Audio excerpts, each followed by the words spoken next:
कुछ ना समझ आए तो कढ़ी चावल ही बना लिया जाना चाहिए, क्योंकि कभी कभी सब्जी से बोरियत हो जाती है।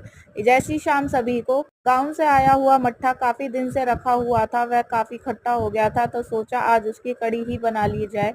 और क्योंकि सब्जी खा के बोर हो जाते हैं तो कुछ अलग ही मन करता है खाने के लिए, इसलिए आज मैंने उस मट्ठा की कढ़ी बनाने की तैयारी करी। तैयारी करने के बाद मैंने कढ़ाई तेल गरम होने के लिए रख दी थी। फिर उसमें एक-एक करके पकौड़ियाँ डाली। पकौड़ियों को ब्राउन होने तक फ्राई करने के बाद मैंने उसमें थोड़ा तेल कम कर लिया था, क्योंकि इतना तेल बहुत ज़्यादा था, इसलिए थोड़ा कम कर लिया। फिर उसमें मेथी डालकर प्याज और लहसुन, हरी मिर्च को अच्छे से भूना। जब तक भी हल्के से गोल्डन ब्राउन ना हो जाए।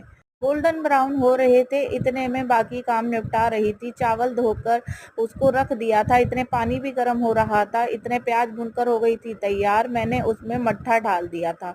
मट्ठा डालने के बाद भगोने में मट्ठा था, उसमें थोड़ा सा पानी डालकर उसमें और डाल दिया, नमक डालकर उसको चलाना स्टार्ट किया। जब तक चला रहा कि जब तक कि उसमें उफान ना आ जाए।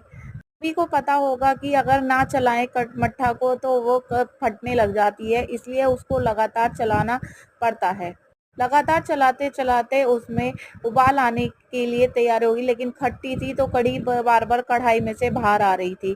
तो मैंने थोड़ी सी कढ़ी निकाल कर दूसरे चूल्हे पर रख दी थी। उसको पकने के बाद वो उधर भी उसे भी चला रही थी, इतने इसमें खदका पड़ गया था, इतने वो भगोने वाली कढ़ी भी पककर तैयार हो गई थी।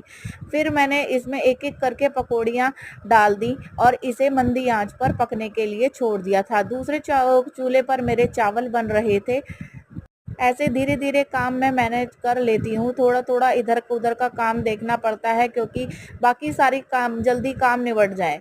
उसके बाद दी पकौड़ी डालने के बाद मैंने उसे धीमी आंच पर रख दिया था कि वो अच्छे से पक जाए। पकने के बाद मैंने उसको ढककर अलग रख लिया। कढ़ी बनकर हो गई थी तैयार। अब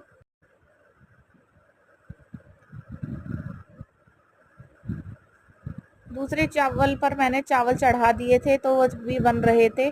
उसे भी मैं बीच-बीच में चलाना पड़ता है, क्योंकि वह चावल नीचे घुट ना जाए। घुटने के लिए मैं उसे बार-बार चलाती रही, ताकि एक-एक चावल खिलकर अच्छे से बन जाए। अब चावल भी बन रहे थे, इतने मैंने आटा लगाकर तैयार कर लिया था।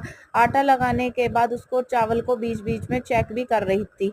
चेक करने के बाद चावल को चलाया, चावल बनकर हो गए थे तैयार, उसे पसाकर मैंने अलग रख दिया। देखो हमारी थाली में क्या-क्या था। ये रेसिपी किस-किस को पसंद आई, लाइक, शेयर एंड कमेंट।